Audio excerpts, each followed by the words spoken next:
You ask me why they are concentrating so much against me, my person, and accusing me of mass murdering or even money manipulation, which is very far from my nature. The adopting this Nazi-like propaganda is something quite curious.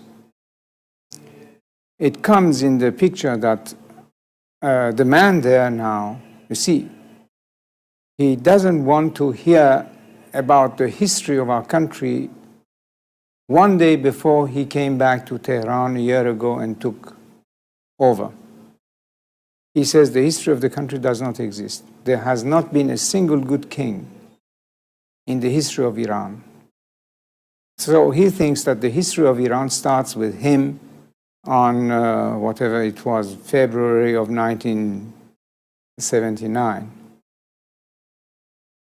That's why they are concentrating so much on me, because I was the king. The history of Iran must disappear, with I as a king, with the other kings, with everything that existed before February 1979. A patriot must think of the future. I'm thinking of the year 2000. If we kept our youth and our population out of the orbit of the new technology, how could we be competitive with the rest of the world in the year 2000? Unless we are ready to fall in the category of the 5th or 6th great nations. Now they say that boys of 15 and girls of 13 could marry. Our population explosion is 3.2 already. Soon it will become, I don't know, in the category of 5 to 6%. How are they going to feed these mouths? Especially if what now is making the wheels turn somewhat, that is oil money, will be finished. It's only through technology and mastering the science, and the future of the world is based on technology and science. And this is only in the Western world that you could find. So the man is not thinking of the country or its future, only about his hatred against me. I'm thinking of the country, of our people, of our future, and he's just want to destroy what I am. That's the difference. How do you think future generations of Iranians will view your 37 years? The truth and the reality of history could not be kept always in the shadows. That is impossible. Truth will come out. In any case, sooner or later. And at that point, in 50 years' time, how will future Iranians judge you? 50 years, I hope it will be sooner than that. Well, whenever, I was saying, how will your people, after a period, judge you?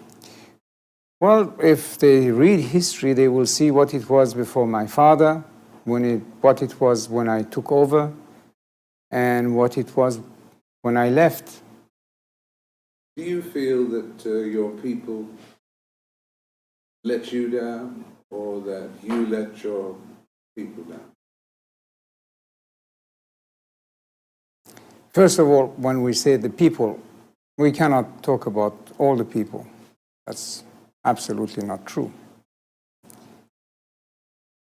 I can say that the silent majority remained silent. And if I let my people down, it was for the purpose purposes or purpose that I try to explain that a king cannot be a dictator and that a throne could not be based on blood. A king cannot be a dictator and that a throne could not be based on blood. That a king cannot be a dictator and that a throne could not be based on blood. This is my only explanation for what it is worth. Did your people let you down? Well, the majority remained silent.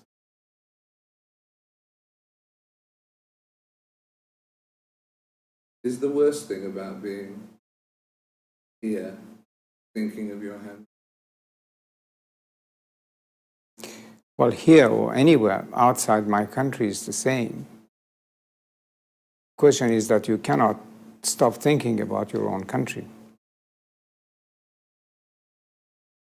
What do you miss most? No, what I miss, or what makes me really cry, is that we could have been this year, surely by the end of '82, something quite viable. And what are we now?